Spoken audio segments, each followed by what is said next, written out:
मेरे बच्चे, तुम इस दुनिया में केवल एक साधारण जीवन जीने के लिए नहीं आए हो।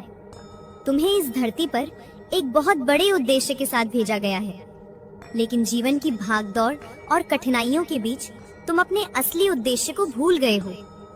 मेरे बच्चे, तुम्हारी आत्मा बहुत पुरानी है। ये तुम्हारा पहला जन्म नहीं है। पिछले कई जन्मों में तुमने साधना की, तपस्या की और ईश्वर की भक्ति में अपना जीवन समर्पित किया। तुमने ध्यान किया, सेवा की और कई लोगों को सत्य का मार्ग दिखाया। तुम्हारे कर्म इतने शक्तिशाली थे कि आज भी उनकी ऊर्जा तुम्हारे साथ है। इसी कारण इस जन्म में भी तुम्हारा मन अक्सर आध्यात्मिकता की ओर खिंचता है। कभी कभी तुम बिना कारण ही ईश्वर को याद करने लगते हो।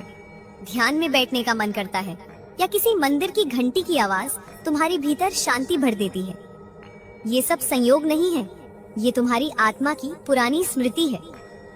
मेरे बच्चे, तुमने अपने जीवन में कई बार सोचा होगा कि तुम्हारे साथ इतनी परीक्षाएं क्यों आती हैं?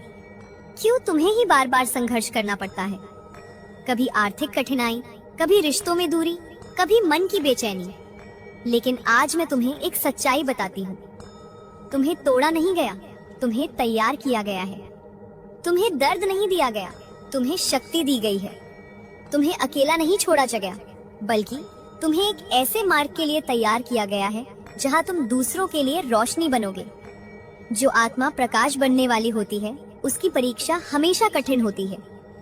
मेरे बच्चे, कई बार तुम भीड़ में रहकर भी अकेलापन महसूस करते हो। लोग तुम्हें समझ नहीं पाते, तुम्हारी सोच उनसे अलग लगती है।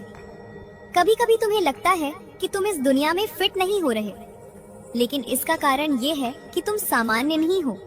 तुम्हारी आत्मा जागृत है। तुम भीड़ के लिए पैदा नहीं हुए हो। तुम उन आत्माओं के लिए पैदा हुए हो जो अंधकार में भटक रही हैं और जिन्हें रोशनी की जरूरत है।